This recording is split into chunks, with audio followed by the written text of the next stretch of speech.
자, 자유한국당 얘기를 조금 이어서 얘기를 해보도록 하죠. 홍준표 전 대선 후보입니다. SNS 정치 활발하게 했었는데요. 그동안 너무 시끄럽다 이런 얘기가 나오니까 지금 이제 전당대회를 앞두고 또 재개하고 있습니다.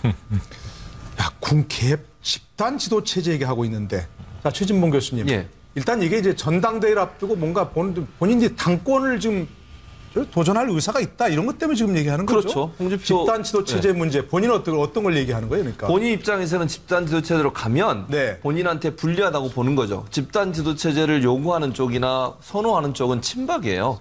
친박이 현재 아직까지는 그래도 자유한국당의 지분을 갖고 있는 상황 아니겠습니까? 네. 그렇지만 국민적 엄청난 반감과 박근혜 전 대통령 탄핵 이후에 네. 또 문재인 대통령에 대한 인기가 올라가는 상황에서는 친박을 전면에 내세워서 대표로 앉히기가 힘든 상황이에요. 그렇게 돼버리면 친박이 당권을 잡을 수 없는 상황이잖아요. 네. 그럼 뒤에 숨어서 친박의 실세로서의 역할을 하겠다. 그 방법이 집단 지도 체제입니다. 그러니까 특별히 대표한테 권한을 몰아주는 게 아니라 최고위원들이 모여서 모든 걸 합의해서 일을 처리하는 거죠. 네. 그러면 전면에 나서지 않음에도 불구하고 당권을 장악할 수 있는 방법이 되니까 친박 입장에서는 당연히 집단 지도 체제를 선호할 수밖에 없어요. 그러나 홍준표 지금 지난 후보 같은 경우에는 본인이 당권을 잡고 당을 개혁하겠다는 의지를 갖고서 지금 도전을 하고 있는 것이고 네. 만약에 집단 지도 체제 한 명의 최고위원으로 들어가게 되면 친박의 세에 눌려서 전혀 활동을 못하게 돼요. 네. 지금 홍준표 후보 같은 전 후보 같은 경우에는 물론 최근에 초선 의원들을 중심으로 해서 친홍계가 생겼다고 말은 하고 있지만 아직까지 당내에 그렇게 세력이 없어요. 조직이 네. 없고 그런 상황이라 면 본인이 대표가 돼서 정치적으로 입지를 강화시키고 본인의 체제를 강화시키는 것이 선호되는 지도 체제라고 볼 수 있겠고 그것이 당권을 도전하는 하나의 방법인데 예. 친박 입장에서는 홍준표 전 후보가 그렇게 되는 것을 싫어하기 때문에 친박이 살아나기 위해서는 결국 집단 지도 체제라는 체제로 가서 친박이 예. 전면에 나서진 않지만 당을 실제적으로 장악하는 방법으로 가겠다 하는 것이 두 양측의 대결의 양상으로 드러나고 있다고 볼 수 있겠습니다. 예. 어쨌든 진보든 보수든 또 건강한 야당이 있어야 건강한 여당도 있는 건데 저렇게 되면 또 전당대회에서 뭔가 또 힘겨루기 때문에 제대로 추스리기도 어려운 상황 같습니다. 그렇습니다. 지금 자유한국당이 지금 대선 패배 이후 보여주고 있는 행태는 사실 보수를 아끼는 많은 유권자들 사이에서도 실망감을 계속해서 주고 있는 상황이고요. 네. 7월 3일 전당대회가 지금 잡혀 있습니다만은 그때까지는 친박과 친박이 아닌 개파와의 어떤 이런 식의 그 물밑 싸움부터 시작해가지고 지도 체제와 관련돼가지고 거의 처음부터 끝까지 모든 문제에 대해서 지금 불꽃 튀는 지금 아마 어떤 갈등을 일으킬 거라고 봅니다. 아까도 말씀하셨듯이 저는 그렇게 생각을 합니다. 보수가 됐던 진보가 됐던 국가의 발전은 양날개 건져놨을 때 앞으로 나갈 수 있는 상황입니다. 그렇죠. 지금처럼 하나의 날개가 완전히 무너져 있는 상태에서는 결코 이것이 진보 정권에게도 도움이 되지는 않는다라고 생각을 합니다. 네. 하루빨리 건강한 모습을 찾아서 건강한 보수가 다시 탄생함으로써 국가를 발전하는 데 기여해줬으면 하는 바람입니다. 홍 전 후보는 예전에 당대표만 했죠. 예, 그때. 그러다가 이제 집단 지도체가 와해되면서 본인도 그만둬버린 그런 트라우마가 있으니까 그런가요? 2011년 7월에 당 대표가 되었는데요. 네. 그 직후에 오세훈 시장이 좀 엉뚱하게 무료급식 문제를 가지고 시장직을 걸고 투표를 했다가 그게 이제 무산되니까 네. 그 뒤에 이제 디도스 사건이 터지고 하면서 친박의 최고위원 전부가 사실상 자기 계열 최고위원들을 다 사퇴시켜버림으로써 지도부를 붕괴시켜버렸습니다. 그렇죠. 그러니까 본인은 이제 집단 지도 체제에서 대표로 있다가 나머지 최고위원들이 빠져버리니까 그 규정에 최고위원이 과반수 이상이 빠져버리면 이 지도 체제가 붕괴되는 걸로 간주한다고 되어 있거든요. 그러니까 이제 그런 부분이 있는데요. 다른 부분보다도 더 여기에 밀접하게 예민하게 하는 부분은 지금 친박은 누가 나서서 하기 어렵습니다. 그러니까 친박이 좀 아닌 좀 온건한 사람을 중도쯤을 내세우고 친박이 밀어서 이제 일종의 대행 관리를 하겠다 이런 입장일 거라고 보고 또 본인은 지금 대선 후보가 됐던 시점에서 곧바로 이루어지는 어떤 전당대회에서 곧바로 당을 장악해서 또 당을 이 카리스마 있게 장악을 하다가 또 대선으로 한번 가보자 이 생각이 있지 않겠습니까? 그러니까 이런 이해관계에서 친박이 자신을 겨냥을 해서 아마 이런 단일성 집단 지도 체제지만은 근본적으로는 집단 지도 체제의 방점이죠. 그래서 겨냥하고 있다고 보고 저렇게 다시 공격을 하겠죠. 지켜보도록 하고요. 조금 결이 다른 얘기긴 합니다만 이제 내일 모레 곧 이제 5월 31일이 있기 때문에 이런 얘기가 나오는 것 같습니다. 지난해였죠. 20대 총선을 앞두고 당시 새누리당 의원들이 세비를 반납하겠다. 내년 이번 올해 5월 31일까지 뭘 못하면 하겠다. 그런 얘기를 약속한 게 있답니다. 한번 좀 보시고 돌아오시겠습니다. 중요한 건 바로 정치가 존재하는 이유. 희망과 용기를 줄 수 있을까? 우리의 손길이 닿은 모든 정책이 사람들의 삶에 닿을 수 있을 때까지 반드시 만들겠습니다. 잠자는 국회에서 일하는 국회로. 이것이 우리의 서명. 그리고 이것은 우리의 약속입니다. 자, 저긴 정확히 나오진 않았습니다만 몇 가지 약속이 있죠. 2017년 5월 31일까지 대한민국을 위한 5대 개혁과제가 이행되지 않을 경우에 1년치 세비를 국가 기부 형태로 반납하겠다 그런 얘기입니다. 가불 문제, 일자리 규제 개혁, 청년 독립, 자유학기제, 또 임신에서 입학까지 엄마 일과 자립을 돕는 마더센터 건립 이런 얘기입니다. 예. 자, 이런 약속을 지키지 못했으니까 세비를 반납해야 하는 게 아니냐 이런 얘기도 조금 나오고 있는데 자, 이런 상황 어떻게 보십니까? 정치적. 예. 공약 이행률이 뭐 한 30-40%라도 갔다 하면 네. 그래도 하려고 노력이라도 했는데 다 안 됐구나. 상대가 있어서 그런가 이해라도 하겠지만 네. 공약 이행률이 제로라고 하면 이건 네. 내놔야 되고요. 또 그분들 몇 면을 보니까 1억 내놓는다고 생계가 곤란해지고 없을 것 같아요. 다 부자들입니까? 내놔야 되고 네. 만약에 그렇지 못하다면 네. 국민 앞에 저 광고를 다시 제작해서 우리는 전부 약속을 어긴 사람입니다. 네. 다음 대선에는 우리를 다음 총선에는 네. 낙선시켜 주십시오라고 해야 되겠죠. 아, 그래요? 네, 그거 한 말 없는 겁니다. 네. 아니죠, 소장님. 왜 낙선시켜 주십시오라고 국민을 귀찮게 해요, 유권자를. 스스로 배지를 던지고. 아니, 저 광고를 네네. 했으니까. 그렇죠. 할 불출마를 만큼 하던가. 똑같은 시간으로 해서. 불출마 선언을 하던가 하면 되죠. 근데 이제 말씀하신 대로 저기 좀 심각합니다. 저때로 돌아가보면 왜 저랬나 네. 보시면 지금 박근혜 정부 후반기 대선을 준비해야 되는 입장인데 총선에서 졌어요. 과반이 안 됐어요. 그러니까 지금 국민들에게 뭔가 호소를 해서 지금 총선에서 패한 것에 대해서 자기 반성을 하고 내년으로 다가와 있는 이 대선을 준비하기 위해서 박근혜 정부 마지막에 우리가 최선을 다하겠다라는 약속을 하는 겁니다. 네. 지금 이게 우리가 빼도 박도 못한다 이런 표현을 쓸 수밖에 없는 게 김무성 전 대표 이름을 사인하는 장면까지 영상으로 네. 그냥 내보냈습니다. 이거 총선 전에 한 거 아니에요? 네, 총선 전에 총선을 네, 위한 작년 4월 약속이죠. 총선 전에. 과반을 만들어 주십시오라고 한 거죠. 네. 근데 이제 그 기간이 1년이 이제 도래한 것이고, 근데 결과는 이제 저때 여소야대가 된 거잖아요. 근데 지금 다시 이제 이 정권 교체가 돼서 여소야대인데, 근데 저때는 탄핵을 상상도 못 하고 있는 시점이에요. 저 이후부터 이제 여름 지나고 9월부터 이 최순실 사태가 터지면서 급박하게 이제 탄핵의 물결로 휩쓸려 간 건데, 그렇다면 여러 가지 제가 보기엔 변명의 거리가 나올 수 있습니다만 그 이후의 정치적인 격변은 의미 없다. 정치인의 약속은 항상 유권자인 국민들에게는 유효한 것이다. 저는 이렇게 보고요. 네. 지금은 정권이 바뀌어서 다시 여소야대가 됐고 조금 전에 우리가 공수가 바뀌었다는 표현을 썼습니다만 저분들은 꼭 뭐 이 세비를 1년을 다 안 받는 게 아니라 하더라도 네. 약속에 준하는 무언가는 반드시 표현할 필요는 있다. 아, 그래요? 그리고 국민들의 사과하고 거기에 국민들이 또 납득할 수 있는 상황을 겪고 나서야 네. 정치 생활할 수 있지 않겠는가 하는 건데요. 저때 참여한 의원이 지금 27명으로 알려져 있는데 네네. 사실은 당대표 이름을 걸었기 때문에 지금은 두 개로 쪼개진 당시에 새누리당의 소속 의원들은 모두 다 해당된다고 저는 생각을 해요. 네. 31억이라는 말은 여기에 참여한 27명 의원으로 카운트했을 경우고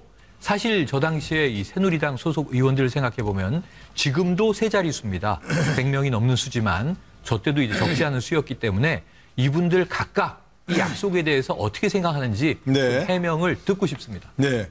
혹시 해명을 들으면, 네. 아이, 그건 뭐, 거기 선거 때 한 얘기지, 뭐, 그걸 꼭 지금 지키라는데 말이 되냐 이런 얘기하면 어떻게 됩니까? 그러면 이제 말이 안 되는 거죠. 왜냐하면 네. 지금 문재인 대통령을 향해서 공격을 하고 있잖아요. 자유한국당이. 그러니까 둘 다한테 서로에게 얘기하는 거예요. 네. 그래서 정치인의 말이 저는 중요하다고 생각합니다. 정치인이 어떤 형태로는 유권자들을 향해서 광고를 통해서든 발언을 통해서든 다 기록에 남잖아요. 요즘. 기록에 남는데 저런 약속을 하는 것도 그래서 약속에 신중을 기한다고 저는 생각을 네네. 해요. 정치인들이 저렇게 남발하듯이 뭔가 공수표 던지듯이 그때 당시에 일만 모면하려고 저런 발을 하는 것은 아주 잘못됐고요. 네. 그리고 지금 저 모습을 저는 이런 위기상을 넘어서는 방법은 저 약속을 지키는 거예요. 그래요? 차라리 세비를 1년치를 납부해버리면 네. 더 이상 공격은 안 하잖아요. 우리가 정말 잘못했습니다. 이거 약속 안 지켰으니까 약속 드린 대로 저희가 세비 납부하겠습니다. 아니 황수아님 말씀하셨던 저분들 뭐 1년치 세비 없다고 해서 생활 안 되는 것도 아니잖아요. 그거 내서 갑을관계 해결 안 됐으니까 청년 일자리 만드는데 이거 돈 써주세요. 네. 그러면서 국가에 헌납하면 그게 차라리 박수 받는 얘기 아니겠습니까? 네. 그래서 첫째는 정치인들은 약속을 할 때 정말 신중하게 해야 된다는 건 첫째 알아야 되고요. 두 번째는 약속을 지키는 모습을 보여주는 것이 지금의 이 그 논란에서부터 본인들이 자유로울 수 있는 방법이라는 생각이 듭니다. 네. 저분들에게만 이제 공약한 거 다 지켜라 이렇게 한 것도 야박한 것도 같고 네. 어떻게 평가하세요? 글쎄요, 지금 그 당시에 이제 언론에 나왔던 광고 자체를 법적으로만 일단 말씀을 드리면 지금 법조에서는 이것이 법적 구속력이 있는 어떤 약속은 아니다라는 게 그렇죠. 대부분의 이제 예. 변호사들의 이제 공통된 시각인 거고요. 네. 다만 이제 아까 여러분들이 지적하셨듯이 정치인이 한 어떤 약속은 정말로 생명처럼 위중하게 지키는 어떤 그런 풍토가 좀 정착이 되는 것들이 필요하다고 생각을 합니다. 말씀하신 것처럼 사실 이것이 얼마나 총선에 긍정적인 효과로 나왔는지는 잘 모르겠습니다. 당시에 분명히 총선의 어떤 그 홍보나 이런 거를 준비했던 쪽에서는 이런 식의 어떤 각오를 보여줌으로써 네. 더 많은 득표를 할 수 있다라는 결론에 도달해가지고 이 부분을 했었을 거라고 생각되는데 오늘 와서 이제 돌이켜 보니까 이행된 건 하나도 없고 그렇게 되면은 이제 생돈 뭐 한 1억 넘는 돈을 지금 안 받는 거죠. 이제 도로 기부하겠다 그렇게 기부해야 얘기했는데. 되는 이런 상황이 오다 보니까 예.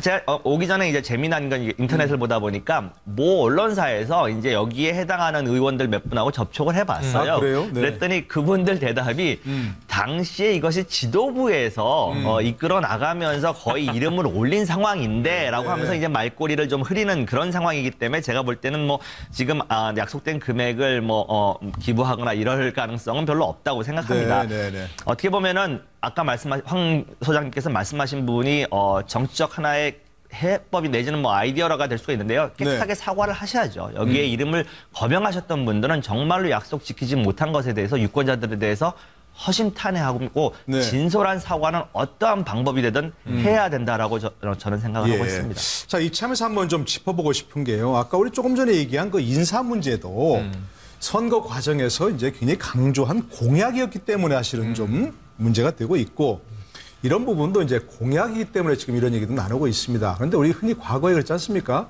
선거에서 공약은 빌공짜 공약이다. 늘 그런 얘기를 하죠. 네. 네. 그런데 어떤 분은 그래요, 얘기해요. 공약대로 하려면 오히려 더 문제가 생긴다. 그러니까 선거에서 당선되고 나면 공약은 잊어라. 네. 이렇게 얘기하는데 그런 관계는 어떻게 풀어야 됩니까? 실제로 그래서 저는 그 공약과 사이에 실제 현실과 다르다 이런 문제. 저는 지금 당시 새누리당에서 이 언약을 네. 국민들에게 광고 형태로 한 분들은 분명히 어떤 말을 차용할 거냐면 임종석 비서실장의 말을 차용할 거예요. 네. 자, 새 정부를 봐라. 비서실장이 사과인 듯한 뭐 사과 아닌 양해를 구하면서 예. 결국은 선거 캠페인과 이 정부의 국정은 좀 차이가 있다. 현실과 이제 이상의 차이를 얘기하지 않느냐. 우리도 그 말에 빗대면 똑같다. 아까 최 교수님이 짚은 대로 네. 여야가 중요한 게 아니라 정치인들의 태도가 똑같을 수 있는 거예요. 그런데 이 대목에서 저는 자 그대로 이행은 못할 수 있지만 예. 국민들이 납득할 만한 소통은 해야 되는 게 아니냐. 네. 지금 말씀하신 대로 사과라도 표명해야 되는 게 아니냐. 네. 돈 1억이 아니라 이런 부분에 대해서는 저는 어떤 형식으로든 지역구를 가지고 있는 국회의원들은 지역구의 유권자, 주민들에게 회의를 할 수도 있는 거고요. 네. 요즘엔 또 원격 소통을 할 수도 있는 거고요. 사과의 의사를 표명할 수 있는 거고요. 민원을 들어볼 수도 있는 거고요. 네. 그러니까 지금 말을 못 나눌 수 있는 매체가 없어서라는 핑계는 될 수 없는 시대이기 때문에 분명히 입장을 표명하고 네. 공식적인 사과였으면 좋겠고 유권자들의 입장을 들어서 그럼 꼭 1억이라는 것이 아니어도 아니 돈 100만 원, 돈 1000만 원이라도 어디에 기부하는 모습이라도 보여야 최소한의 면피가 되는 것 아닌가 하는 생각은 들어요. 무조건 네. 환경이 바뀌었기 때문에 못 지켰다. 지금 뭐 저 여당도 안 지킨다고 얘기를 하니 야당도 못 지키겠다. 이것은 비생산적인 정치로 유권자들에게 혐오를 일으키는 일이 될 것이다. 이렇게 봅니다. 예. 자, 얘기도 들어보죠. 정치인들의 공약과 현실의 적응 어떻게 해야 되냐. 그러니까 이거는 이런 거하고 한번 비교해 봐야 될 겁니다. 지금도 어떤 분이요. 선거 때 자기가 하지 않은 일을 과장되게 홍보해서 했다고 자신의 그 선거 공약에 이제 넣었다가 처벌을 받았습니다. 그래서 국회의원직을 박탈을 당할 위기에 놓여 있어요. 과거에도 그런 분들이 많았습니다. 허위 사실 공표라는 게 그렇죠. 그러니까요. 그런데 이제 그것은 실행되었던 일에 대한 허위 사실 공표고요. 공약이라는 것은 사실상 앞으로 벌어질 일에 대한 부분인데 하겠다는 약속이죠. 이 부분을 갖다가 그 되자 말자 또 안 그러면 임기 중에 대부분을 뭐 20, 30%도 안 되고 지금 뭐 공약 이행률이 한 30%도 안 될 거예요. 역대 대통령들요. 그렇게 다 이렇게 하는 부분은요. 법적으로는 그것이 처벌을 안 받지만은 내용적으로는 뭐가 다르냐는 겁니다. 그래서 지금 뭐 이번에 그 5대 결격 사유도 공약집에 들어있었는데 이렇게 된다면 저는 문재인 대통령이 지금 적폐 청산에 대해서 기치를 들고 있지 않습니까? 그럼 적폐는 누군가는 한번 먼저 끊어야 적폐가 끊길 것이니까 문재인 대통령이 자신의 공약 중에서 이 지킬 수 있는 것과 지킬 수 없는 것을 구분을 해서 또 지금 현재 이 청문회가 어느 정도 마무리될 쯤 되면 지금 이 5대 결격 사유에 대한 공약을 못 지킨 것부터 시작을 해서 이런 부분들을 국민 앞에 진솔하게 사과하면서요.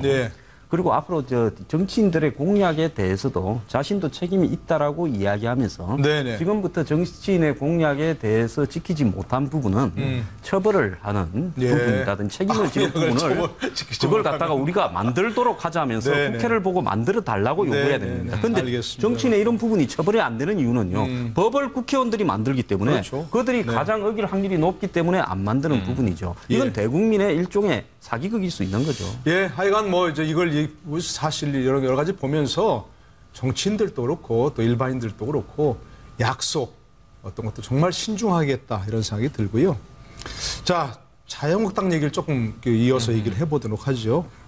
홍준표 전 대선 후보입니다. SNS 정치 뭐 활발하게 했었는데요. 그동안 너무 어떤 시끄럽다 이런 얘기가 나오니까 지금 이제 전당대회를 앞두고 또 재개하고 있습니다.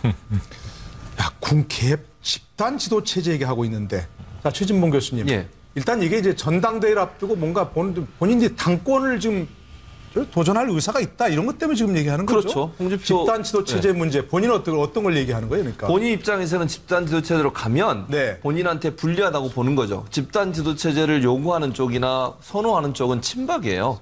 친박이 현재 아직까지는 그래도 자유한국당의 지분을 갖고 있는 상황 아니겠습니까? 그렇지만 국민적 엄청난 반감과 박근혜 전 대통령 탄핵 이후에 또 문재인 대통령에 대한 인기가 올라가는 상황에서는 친박을 전면에 내세워서 대표로 앉히기가 힘든 상황이에요. 그렇게 돼버리면 친박이 당권을 잡을 수 없는 상황이잖아요. 그럼 뒤에 숨어서 친박의 실세로서의 역할을 하겠다. 그 방법이 집단 지도 체제입니다. 그러니까 특별히 대표한테 권한을 몰아주는 게 아니라 최고위원들이 모여서 모든 걸 합의해서 일을 처리하는 거죠. 그러면 전면에 나서지 않음에도 불구하고 당권을 장악할 수 있는 방법이 되니까 친박 입장에서는 당연히 집단 지도 체제를 선호할 수밖에 없어요. 그러나 홍준표 지금 지난 후보 같은 경우에는 본인이 당권을 잡고 당을 개혁하겠다는 의지를 갖고서 지금 도전을 하고 있는 것이고 만약에 집단 지도 체제 한 명의 최고위원으로 들어가게 되면 친박의 세에 눌려서 전혀 활동을 못하게 돼요. 지금 홍준표 후보 같은 전 후보 같은 경우에는 물론 최근에 초선 의원들을 중심으로 해서 친홍계가 생겼다고 말은 하고 있지만 아직까지 당내에 그렇게 세력이 없어요. 조직이 없고 그런 상황이 나오면 본인이 대표가 돼서 정치적으로 입지를 강화시키고 본인의 체제를 강화시키는 것이 선호되는 지도 체제라고 볼 수 있겠고 그것이 당권을 도전하는 하나의 방법인데 친박 입장에서는 홍준표 전 후보가 그렇게 되는 것을 싫어하기 때문에 친박이 살아나기 위해서는 결국 집단 지도 체제라는 체제로 가서 친박이 전면에 나서진 않지만 당을 실제적으로 장악하는 방법으로 가겠다 하는 것이 두 양측의 대결의 양상으로 드러나고 있다고 볼 수 있겠습니다. 뭐 어쨌든 뭐 진보든 보수든 또 건강한 야당이 있어야 건강한 여당도 있는 건데 저렇게 되면 또 뭐 전당대회에서 뭔가 또 힘겨루기 때문에 제대로 뭐 추스리기도 어려운 상황 같습니다. 그렇습니다. 지금 뭐 자유한국당이 지금 대선 패배 이후 보여주고 있는 행태는 사실 보수를 아끼는 많은 유권자들 사이에서도 실망감을 계속해서 주고 있는 상황이고요. 네. 7월 3일 뭐 전당대회가 지금 잡혀 있습니다만은 그때까지는 친박과 친박이 아닌 계파와의 어떤 이런 식의 그 물밑 싸움부터 시작해가지고 지도 체제와 관련돼가지고 거의 처음부터 끝까지 모든 문제에 대해서 지금 불꽃 튀는 지금 아마 어떤 갈등을 일으킬 거라고 봅니다. 아까도 말씀하셨듯이 저는 그렇게 생각을 합니다. 보수가 됐던 진보가 됐던 국가의 발전은 양날개 건져놨을 때 앞으로 나갈 수 있는 상황입니다. 그렇죠. 지금처럼 하나의 날개가 완전히 무너져 있는 상태에서는 결코 이것이 진보 정권에게도 도움이 되지는 않는다라고 생각을 합니다. 하루빨리 건강한 모습을 찾아서 건강한 보수가 다시 탄생함으로써 국가를 발전하는 데 기여해줬으면 하는 바람입니다. 홍 전 후보는 예전에 당대표만 했죠. 예, 그때. 그러다가 이제 집단 지도체가 와해되면서 본인도 그만둬버린 그런 트라우마가 있으니까 그런가요? 2011년 7월에 당 대표가 되었는데요. 네. 그 직후에 오세훈 시장이 좀 엉뚱하게 무료급식 문제를 가지고 시장직을 걸고 투표를 했다가 그게 이제 무산되니까 그 뒤에 이제 디도스 사건이 터지고 하면서 친이 친박의 최고위원 전부가 사실상 자기 계열 최고위원들을 다 사퇴시켜버림으로써 지도부를 붕괴시켜버렸습니다. 그렇죠. 그러니까 본인은 이제 이 집단 지도 체제에서 대표로 있다가 나머지 최고위원들이 빠져버리니까 그 규정에 최고위원이 이 과반수 이상이 빠져버리면 이 지도 체제가 붕괴되는 걸로 간주한다고 돼 있거든요.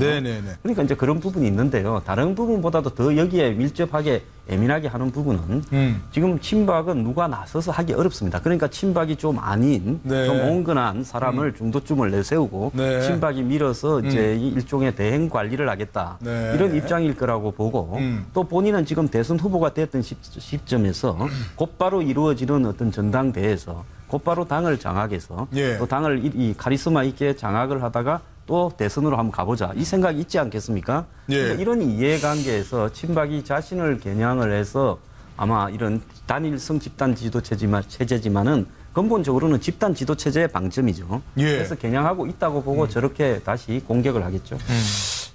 자, 자유한국당도 빨리 체제를 정비해서 제대로 된 야당의 모습을 갖춰주길 바라고요. 어떻게 진행되는지 그것도 저희가 유의 있게 분석해 드리겠습니다.